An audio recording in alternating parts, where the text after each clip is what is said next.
Goeiemiddag, saamluister vriende. Die tye waarin ons leef en die aanblaas van rassehaat in ons land en eintlik oor die hele wêreld stem 'n mens diep bekommerd.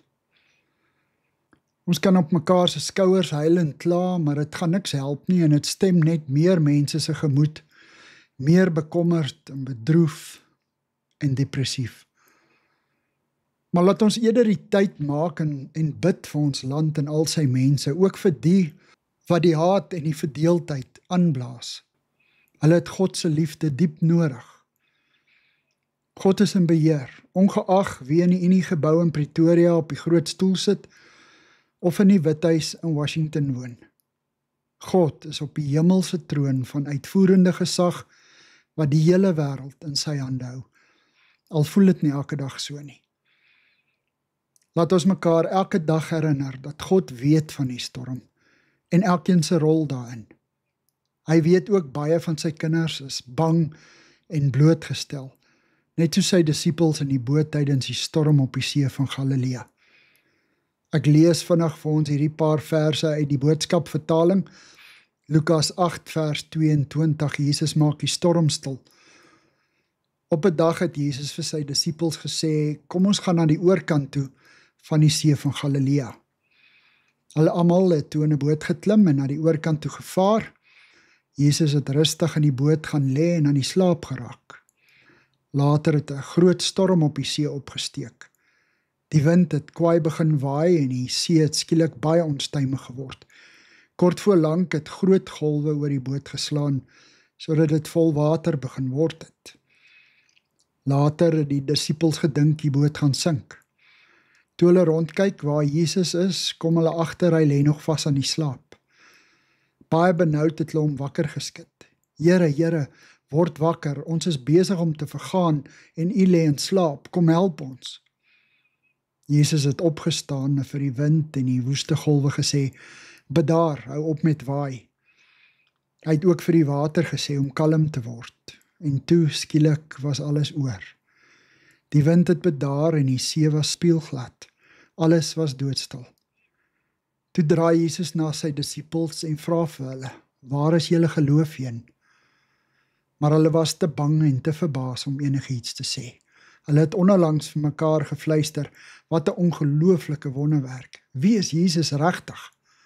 Hy gee net 'n bevel, dan luister selfs die wind en die water na hom. Ek lees ook 1 Petrus 5 vers 7, net hierdie een vers.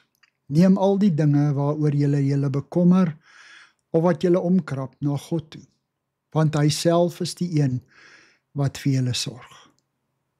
Daarmee sê ons nie, laat Gods water maar oor Gods akker loop en alles is volgens sy wil nie. Daar's baie bose mense in die wêreld wat bose dinge doen. En dis nie deel van die Here se plan nie, dit is bose mense wat hulle eie planne uitdink. Hy het elkeen van ons 'n gesonde verstand gegee en die moet ons aanwend tot ons veiligheid en om onsself en ons situasie te verbeter. 1 Petrus 5 vers 7 laat my ook dink aan die lied, wat 'n vriend het ons in Jesus. Die woorde sê, wat 'n vriend het ons in Jesus, hy wat in ons plek wil staan. En wat 'n voorreg om gedurig tot Gods troon deur hom te gaan. Hoe verbeer ons tog die vrede en hoe dikwels lei ons smart, omdat ons nie ons node uitstort in Gods Vaderhart.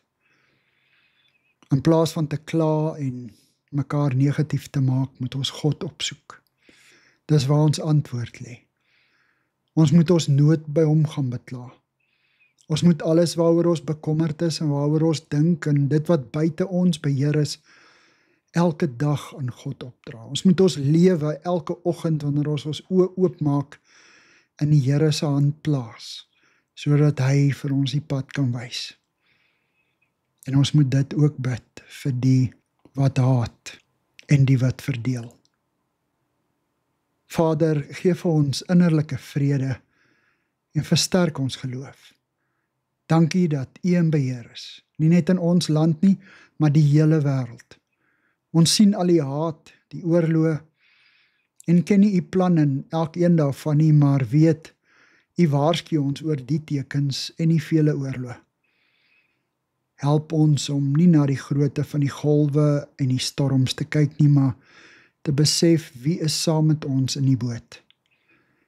Here, ons onderwerp ons elke dag aan U leiding, soos U vir ons in Psalm 37 vers 5 sê.